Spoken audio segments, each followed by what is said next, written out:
Hello everyone, I welcome you all to Divya Career. So students, आज के session में हम लोग इंडियन इकोनॉमी फाइनेंशियल सिस्टम के इंपॉर्टेंट न्यूमेरिकल्स डिस्कस करेंगे, जो बहुत इंपॉर्टेंट है आपके एग्जाम पॉइंट ऑफ व्यू में, क्योंकि काफी न्यूमेरिकल्स देखने को मिलते हैं, पहले भी देखने को आए हैं। और साथ में केस स्टडीज बेस्ड क्वेश्चंस काफी आते हैं आईईएफएस में। तो मैंने एक सेपरेट वीडियो भी बनाया है on the important case studies. किसी का वो मिस हो गया है, you can check it out from our playlist. इसके बाद जो हमारा वीडियो आएगा उसमें हम लोग मिक्स्ड न्यूमेरिकल्स और अदर इंपॉर्टेंट केस स्टडीज लेंगे based on the other chapters. तो वो भी बिल्कुल मत मिस करिएगा। उसके लिए जरूरी है आप हमारे यूट्यूब चैनल को सब्सक्राइब कर लीजिए और बेल आइकन प्रेस कर लीजिए, जिससे आपको टाइमली नोटिफिकेशन मिलता रहे ऑफ और आर अपलोडेड वीडियोस। इन सभी वीडियोस की जो पीडीएफ्स हैं वो आपको हमारे टेलीग्राम ग्रुप पे मिल जाएंगी, which is Divya JAIIB 2025 Divya career. उसकी लिंक मैंने डिस्क्रिप्शन बॉक्स में शेयर कर दी है, तो वो ग्रुप जरूर से ज्वाइन कर लीजिए to get an access to all these PDFs. So let's start with our today session. So first एक पूरा केस है, रीड करते हैं। Reserve bank of India publishes money supply data fortnightly. In June 2024, the following data were recorded. Currency with public 1200 crores, demand deposits with bank 800 crores, other deposits with RBI 50 crores, time deposits with bank 3000 crores, bankers deposit with RBI 200 crores. तो ये सारा data हमें given है। On the basis of this आपको ये कुछ questions दिए हुए हैं। First is compute narrow money represented by M1 based on the above data. So ये क्वेश्चंस काफी इजी होते हैं if you know the right formula. So narrow money find out करने का फॉर्मूला क्या है? Narrow money is represented by M1। Narrow money is given as currency with the public, यानी कि जो करेंसी हमारी सर्कुलेशन में है, plus it includes the demand deposits with bank. हमारा सेविंग्स अकाउंट, करेंट अकाउंट्स, इन सब पे हमने पैसा जो डिपॉजिट्स कर रखा है बैंक के पास, वो इसमें ऐड हो जाता है नैरो मनी में। और साथ में आरबीआई के पास जो डिपॉजिट्स हैं वो इसमें ऐड हो जाता है। तो जो बैंक का जो रिजर्व्स रहता है वो इसमें नहीं आता है, ठीक है। ना ही बैंक में जो टाइम डिपॉजिट्स होते हैं वो इसमें नहीं आते हैं।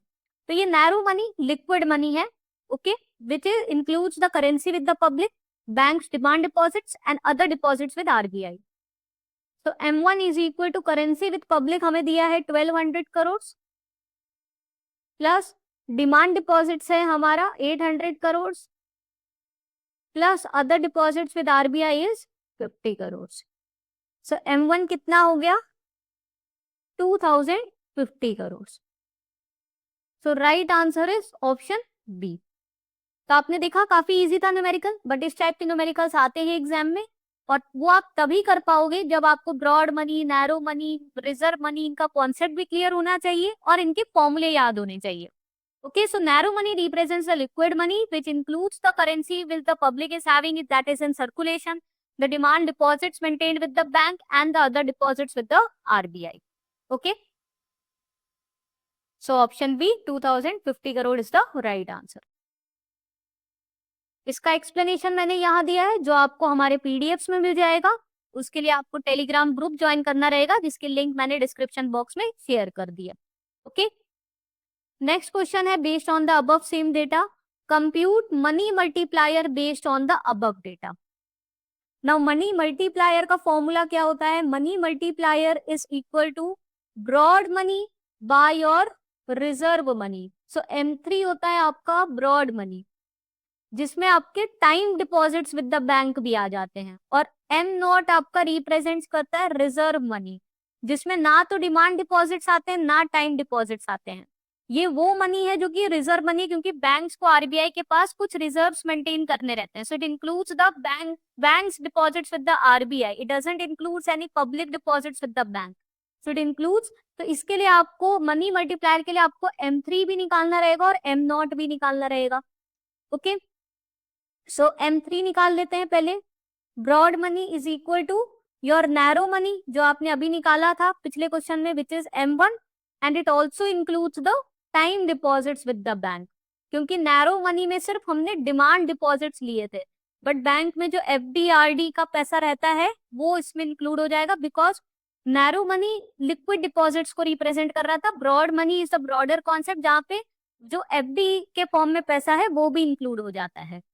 सो M3 is equal to M1 हमने ऑलरेडी निकाला था पिछले क्वेश्चन में, which was 2050 crore, plus time deposits with the bank जो इसमें दिया है which is 3000 crore. So M3 is equal to, दोनों को ऐड कर दीजिए, आपका आ गया 5050 करोड़। तो M3 आ गया ब्रॉड मनी। अब M0 निकालना है which is the reserve money. So M0 का फॉर्मूला क्या होता है, यहाँ लिखते हैं। रिजर्व मनी क्या होता है आपका, जो सर्कुलेशन में है करेंसी वो तो आएगी ही,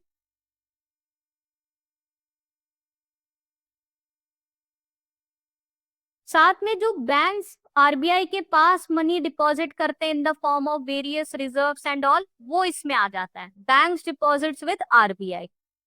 और साथ में आरबीआई के पास जो अदर डिपॉजिट्स होते हैं वो इसमें आते हैं।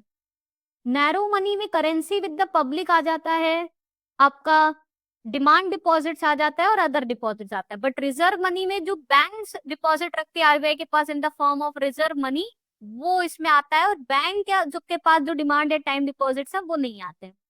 तो ये आपको क्लियर होना चाहिए।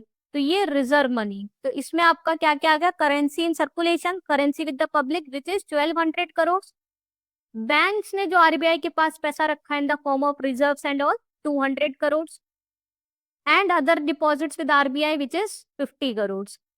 ये तीन आएंगे इसमें।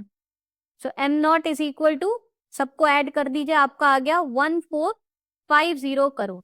मनी मल्टीप्लायर निकालना है, मतलब कितना मनी मल्टीप्लाई हो सकता है, कितना लेंड करके ब्रॉड मनी का यूज, ब्रॉड मनी को बढ़ाया जा सकता है। Okay, so from this reserve money, तो हमारा money multiplier is equal to M3 which is 5050 crore divided by 1450 which will give you 3.48। इसको आप कैलकुलेटर से कर सकते हो, आपका आंसर आ गया option A.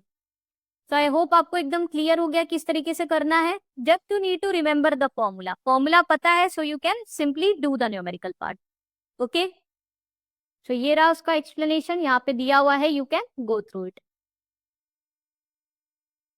Next, again based on the same data, you have to compute the velocity of money given the nominal GDP of 21,000 crore. So nominal GDP दिए which is the GDP at the current prices. तो nominal GDP अगर 21,000 करोड़ की, आपको velocity of money find out करना है। Velocity of money क्या बताता है? It represents the rate at which the unit of currency is spent or exchanged in the economy.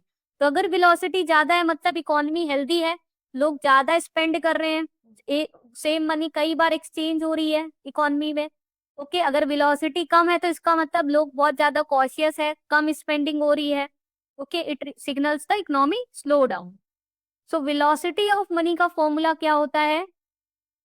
Velocity of money is equal to nominal GDP divided by broad money. Broad money is M3 जो हमने पहले find out करी थी, which was narrow money plus the time deposits with the bank. So M3 हमने पहले find out भी किया था, नैरो मनी था हमारा जो फर्स्ट क्वेश्चन में आ गया था 2050 का, और टाइम डिपॉजिट 3000 करोड़ का। So broad money we have already found out which was 5050 crore. Nominal GDP हमें दिया है, वेलोसिटी ऑफ मनी हो गया 21,000 crore divided by 5050 crore, which will give you 4.15. So rate at which this unit of currency is exchanged in our economy is 4.15 times. Okay, तो जितना ज्यादा money change होगा, okay इसका मतलब उतना हेल्दी इकोनॉमी है, उतना ज्यादा इकोनॉमिक एक्टिविटी हो रहा है, इसका मतलब मनी जल्दी जल्दी सर्कुलेट हो रहा है। ओके, लोअर वेलोसिटी है मतलब स्लो स्पेंडिंग है। ओके, सो राइट आंसर आ गया option B which is 4.15। So ये हमारे क्वेश्चंस थे based on how to compute narrow money, broad money, money multiplier, velocity of money. तो अब इनमें से कुछ भी फाइंड आउट करने को आएगा, आई होप आप लोग अच्छे से कर लेंगे। नेक्स्ट क्वेश्चन पढ़ते हैं। Suppose nominal GDP of country is 22,000 crore and real GDP is 20,000 crore. Find the GDP deflator and inflation rate. Option है 120 and 20%, option B 110 and 10%, option C 125 and 25%, option D 130 and 30%। तो जीडीपी डिफ्लेटर एक्चुअली रिप्रेजेंट्स करता है जो हमारा GDP है country का, जो हमारा आउटपुट है, क्या वो एक्चुअल में इंक्रीज हुआ है ड्यू टू द प्रोडक्शन, और the increase GDP is being reflected due to the changes in price levels. क्योंकि इन्फ्लेशन की वजह से हमारा जीडीपी ज्यादा दिख रहा है कि एक्चुअल में आउटपुट की वजह से दिख रहा है। ठीक है, so GDP deflator is given as nominal GDP divided by real GDP into 100. So nominal GDP is actually the GDP at your current price. एक साल में 22,000 करोड़ का टोटल प्रोडक्शन हुआ है हमारे डोमेस्टिक इकोनॉमी में। So 22,000 crore divided by real GDP, GDP at the constant price, base year के हिसाब से हमारा प्रोडक्शन कितना हुआ है, जिससे इन्फ्लेशन में हम लोग नहीं ले रहे हैं। तो ये हमारा आ गया जीडीपी डिफ्लेटर इज 110। इसका मतलब हमारा इन्फ्लेशन का रेट कितना है, inflation rate is 110 minus 100 upon 100 into 100, यानी कि इन्फ्लेशन रेट है हमारा 10% का। तो जीडीपी डिफ्लेटर हमें ये दिखाता है कि जो हमारी नॉमिनल जीडीपी और रियल जीडीपी में जो डिफरेंस है that is due to the inflation present in the economy of 10%। तो जो प्राइस लेवल डिफरेंस दिखा है, okay, this is due to the 10% inflation present. Okay, so right answer आपका आ गया 110 एंड 10%। तो जीडीपी डिफ्लेटर या इन्फ्लेशन रेट निकालने को आएगा, सो आपको इस तरीके से सॉल्व करना रहेगा। ओके,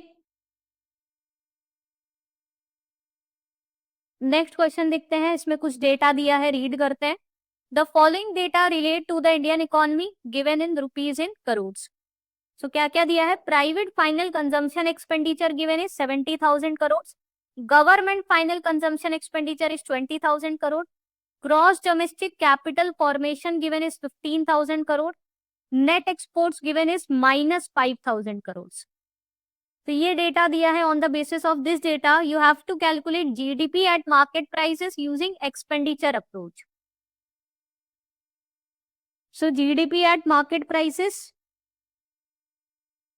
यूजिंग एक्सपेंडिचर अप्रोच मतलब कितना कितना किसने किसने स्पेंड किया है। सो इसमें क्या आएगा, प्राइवेट जो हमारा कंजम्पशन एक्सपेंडिचर प्लस जो इन्वेस्टमेंट हो रहा है बिजनेसेस की तरफ से प्लस गवर्नमेंट का expenditure plus the net exports which is export minus import. So private consumption कितना है 70,000 का, इन्वेस्टमेंट कितना हो रहा है which is in the form of capital formation which is 15,000 crore, government का कंजम्पशन कितना है 20,000 का, और एक्सपोर्ट माइनस इंपोर्ट -5,000 है। सो इसको आप सॉल्व कर लीजिए, 70,000 plus 15,000 plus 20,000 minus 5,000, this will give you 1 lakh crore. So GDP at market price is calculated is 1 lakh crore. Option A is the right answer. इसमें जरूरी नहीं है ये टर्म लिखा हो एक्सपेंडिचर अप्रोच, अगर ये सब डेटा दिया है तो आपको जीडीपी जो मार्केट प्राइस पे कैलकुलेट कर रहे हो it is done using expenditure approach, क्योंकि इसमें दिया है कि हर लेवल पे कितना कितना एक्सपेंडिचर हो रहा है in the form of consumption और in the form of capital formation. तो private consumption, government consumption, investment और नेट एक्सपोर्ट्स इसमें कंसिडर करते हैं। Okay, next is the following data is given in crores. Compensation of employees is 40,000 crores, rent 10,000 crores, interest 5,000 crores, profit 15,000 crores, indirect taxes is 4,000 crores and subsidies is 1,000 crores. ये सारा data हमें given है। You have to calculate the GDP at market prices using income approach. अब जब income approach आपको निकालना है, इसका मतलब आपको पहले क्या निकालना रहेगा, जीडीपी एट फैक्टर कॉस्ट यहाँ पे मतलब आपको फैक्टर इनकम्स के बारे में दिया हुआ है। So first find out the GDP at factor cost which is equal to sum of factor incomes. Production में लगने वाला जो भी हमारा कॉस्ट है, ओके, तो वो आपका रहेगा in the form of compensation you give to the employees, rent, interest, profit, हमारे डिफरेंट फैक्टर्स ऑफ प्रोडक्शन के जो डिफरेंट कॉस्ट लग रहे हैं। अब लेबर काम कर रहा है, उसको आपको सैलरी देनी रहेगी, तो वही हो गया एम्प्लॉइज का सैलरी या वेजेस। रेंट आपको देना रहेगा for using the land, capital invest हुआ है उस पर इंटरेस्ट लग रहा है, और जो खुद बिजनेसमैन है वो उसमें काम लगते कर रहा है, तो एंटरप्रेन्योर्स को क्या चाहिए, प्रॉफिट चाहिए। तो ये सारा है cost of factors of production. So GDP at factor cost आपका हो गया सम ऑफ फैक्टर्स इनकम, जो आपको एम्प्लॉय जो आपके काम कर रहे हैं, लेबर्स वगैरह, उनका सैलरी या wages, so 40,000 plus rent given on the uses of land 10,000, interest on the usage of capital 5,000 and profit given to the entrepreneurs for working on it. So सबको ऐड कर दीजिए, आपका आ गया GDP at factor cost 70,000 crore का। अब GDP at factor cost आ गया, इससे हमें जीडीपी एट मार्केट प्राइस निकालना रहेगा। So GDP at market price is equal to GDP at factor cost plus indirect taxes, क्योंकि जब आप मार्केट में आप देखोगे प्राइस, तो उस पर आपको टैक्स देना पड़ेगा इन सभी गुड्स पे, साथ में गवर्नमेंट कुछ सब्सिडीज भी दे देती है, तो वो माइनस हो जाएंगी अगर गवर्नमेंट ने उस पर सब्सिडीज दे रखी है। So at market price the GDP will be 70,000 crore plus indirect taxes which is 4,000 crore minus subsidies which is 1,000। So GDP at market price कितना आ गया, 74 minus 1,000 which is 73,000 crore which is GDP at market price. So right answer हो गया option C 73,000 crore. तो जरूरी नहीं है आपको ऑप्शंस दिए हो, आपको न्यूमेरिकल सॉल्व करना आना चाहिए, आपको खुद से पूरा सॉल्व करना रहेगा to find the right answer. I hope आपको समझ में आ गया। पहला वाला था वो था जीडीपी फाइंड आउट करने का यूजिंग एक्सपेंडिचर अप्रोच, जहाँ पे कंजम्पशन एक्सपेंडिचर सबके दिए थे, और यहाँ पे इनकम अप्रोच पे है कि हम लोग डिफरेंट जो फैक्टर्स ऑफ प्रोडक्शन यूज कर रहे हैं उस पे किस फॉर्म में हमें इनकम अर्न हो रही है। ठीक है, तो आप ऐसे देख सकते हो कि लैंड पे हमें रेंटल इनकम अर्न हो रही है, कैपिटल पे हमें इंटरेस्ट इनकम अर्न हो रही है, एंटरप्रेन्योर्स को पे प्रॉफिट अर्न हो रहा है। इस तरीके से आप सोच सकते हो। ठीक है,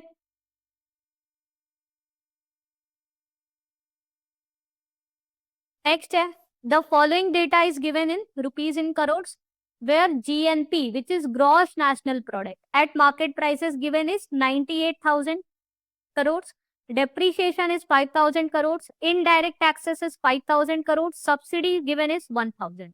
आपको क्या कैलकुलेट करना है, नेशनल इनकम कैलकुलेट करनी है। नेशनल इनकम क्या होती है, net national product at factor cost होती है, तो ये पता होना चाहिए।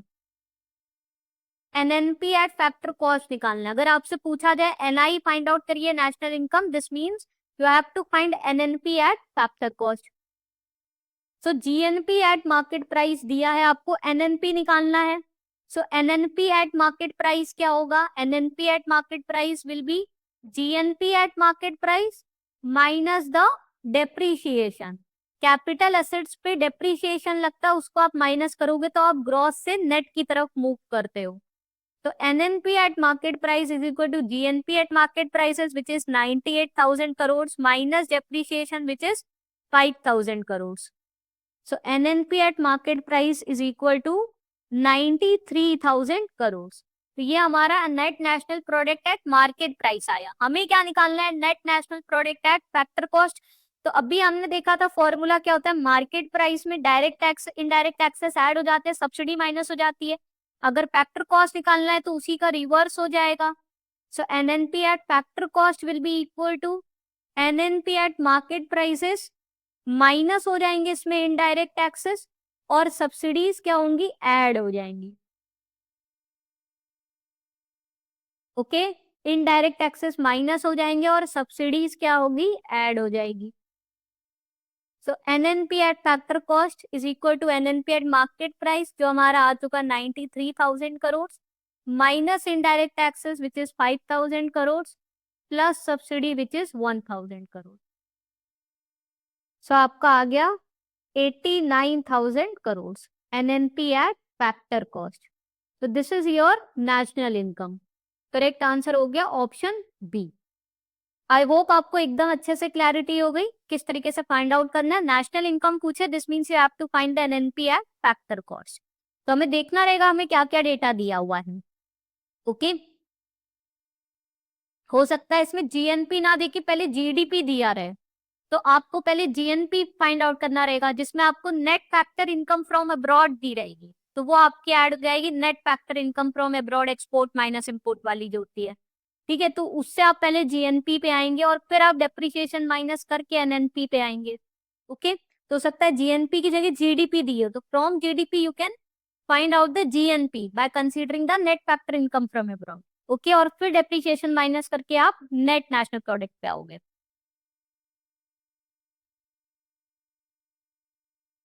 नेक्स्ट क्वेश्चन है the following data is given in rupees in crore. Output of all the sector is 4 lakh crore and intermediate consumption is 1,20,000 crore.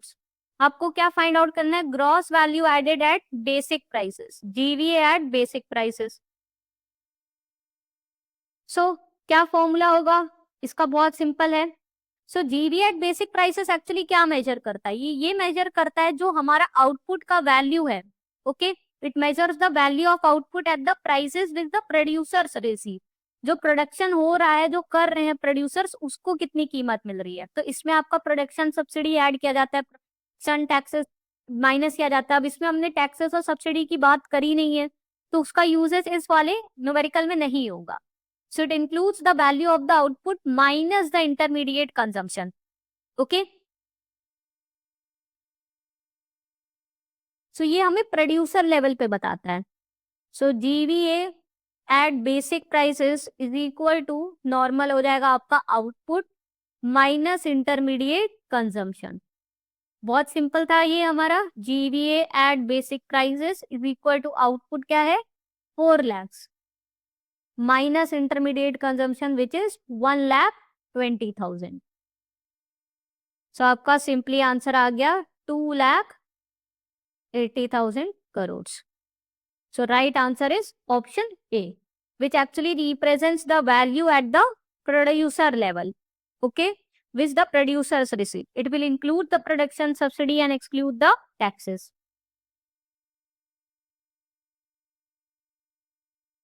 Next देखते हैं. अब यहाँ पे भी अगेन आपको जीवी eight basic prices find out करना है. यहाँ आपको production taxes, production subsidy, product taxes, product subsidy सब दी हुई है. देखते हैं. So GDP at factor cost given is 10 lakhs crore. Production taxes 50,000 crores. Production subsidy 10,000 crores. Product taxes 70,000 crores. Product subsidy is 25,000 crores. You have to calculate the gross value added at basic prices. तो क्या formula है? जीवी eight basic prices. एक तो हमने देखा output minus intermediate consumption, तो इसको और कैसे लिखते हैं? It is equal to GDP at factor cost plus production taxes. यहाँ पे क्योंकि हम लोग प्रोड्यूसर लेवल से देखते हैं इसलिए हम लोग प्रोडक्शन टैक्सेस ऐड करते हैं और प्रोडक्शन सब्सिडीज को माइनस करते हैं.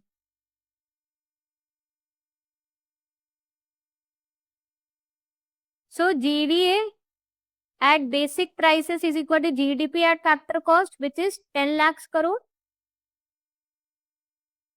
Plus production taxes which is 50,000 crores minus production subsidy which is 10,000 crores. So GV at basic prices is equal to 10,40,000 crores. तो हो सकता है ये सब डेटा दिया हो उसके बेसिस पे आपको जीवीए निकालना हो सकता है आपको आउटपुट और इंटरमीडिएट कंजम्पशन दिया हो तो उसके बेसिस पे निकालना हो सकता है. टैक्सेस और सब्सिडी दी होगी तो आपको प्रोडक्ट टैक्सेस और प्रोडक्ट सब्सिडी नहीं लेनी है क्योंकि वो यूज होती है जब हम लोग मार्केट प्राइसेस ऑफ जीडीपी निकालना है. अभी हम लोग प्रोड्यूसर लेवल पे देखते हैं इसलिए हम लोग प्रोडक्शन टैक्सेस और सब्सिडी कंसीडर करते हैं जीवीए एट बेसिक प्राइसेस के केसेस में. So this is equal to GDP at factor cost plus production taxes minus production subsidy. So option B is the right answer. Next देखिए, same ही question है आपका, हाँ same ही question है आपका, इसमें भी GDP at factor cost same ही दिया है। 10 लाख करोड़ का प्रोडक्शन टैक्सेस दिया है, production subsidy, product taxes, product subsidy.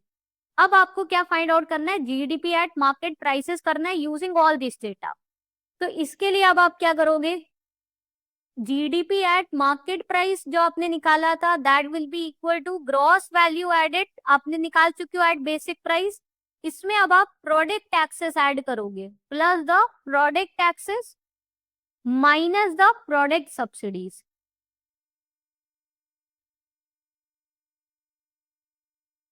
Okay so इसके लिए हमें पहले जीवी एट बेसिक प्राइस निकालना रहेगा, जो हमने अभी पहले देख लिया, जो कि है आपका जीवी एट बेसिक प्राइस आप निकाल लिए थे इस फॉर्मूले से, which was GDP at factor cost plus production taxes minus production subsidies, जो आप ऑलरेडी पीछे निकाल चुके हो। तो यहाँ पर हम लोग जस्ट पुट कर देंगे उसी फिगर को, which was equal to 10,40,000 crore.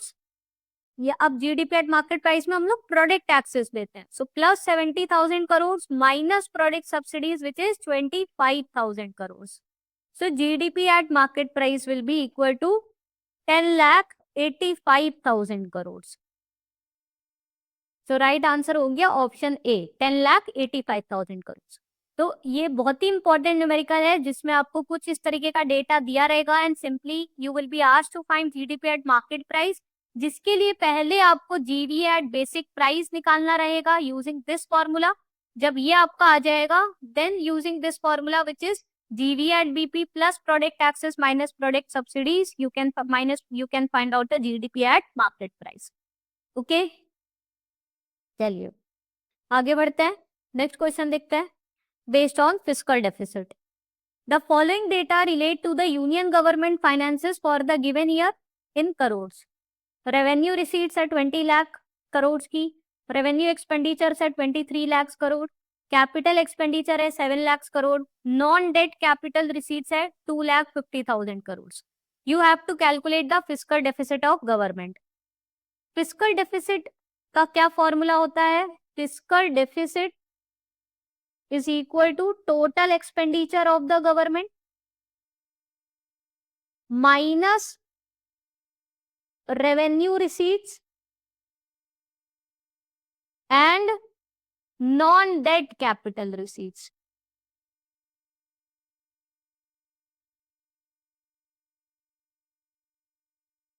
यानी इसको आप कैसे लिख सकते हो, fiscal deficit is equal to total expenditure minus total receipts excluding your borrowings of the government. So जो गवर्नमेंट की जो बोरोइंग्स है उसको हम लोग रिसीट में नहीं कंसीडर करेंगे, क्योंकि वो तो बोरोड मनी है, तो उसीलिए हमने बोरोइंग्स नहीं लिखनी है, इसीलिए हमने non debt capital receipt word का भी यूज कर सकते हैं। सिंपली ये भी आ सकता है find out the borrowings of government. अगर सिर्फ ये आया कि गवर्नमेंट की बोरोइंग्स कितनी होगी, तो इसका मतलब आपसे सिंपली फिस्कल डेफिसिट पूछ रहा है। फिस्कल डेफिसिट जितना है मतलब उतना ही गवर्नमेंट की बोरोइंग रिक्वायरमेंट्स है, इसीलिए हम लोग टोटल रिसीट्स में जो फिगर दी रहती है गवर्नमेंट की डेटा में उसमें बोरोइंग्स को ऐड नहीं करते, which is actually the part of receipt अगर उन्होंने कर भी रखी है तो। So we include the non debt capital receipts. So fiscal deficit is equal to total expenditure. Total expenditure is your revenue expenditure plus the capital expenditure. So total expenditure कहाँ है, ये रहा 23 लाख और 7 लाख का, which is equal to 30 lakh crore. और इसमें से हम लोग रेवेन्यू रिसीट माइनस करेंगे विच इज 20 लाख, और क्या माइनस करना है, non debt capital receipts. Total capital receipts नहीं, नॉन डेट, क्योंकि बोरोइंग्स नहीं हमें इसमें कंसीडर करनी होती है। So non debt which means जिसमें बोरोइंग्स ऐड नहीं है already. So 2,50,000 crore. So fiscal deficit is equal to 30 lakh minus 22,50,000 crore, which is equal to 7,50,000 crores. So option B is the right answer. So fiscal deficit actually represents the borrowing requirements of the government, where it is calculated by total expenditure minus the total receipt excluding the borrowings. तो non debt capital receipt actually यही show करता है the total capital receipts of the government excluding the borrowings part which is the non debt. Okay,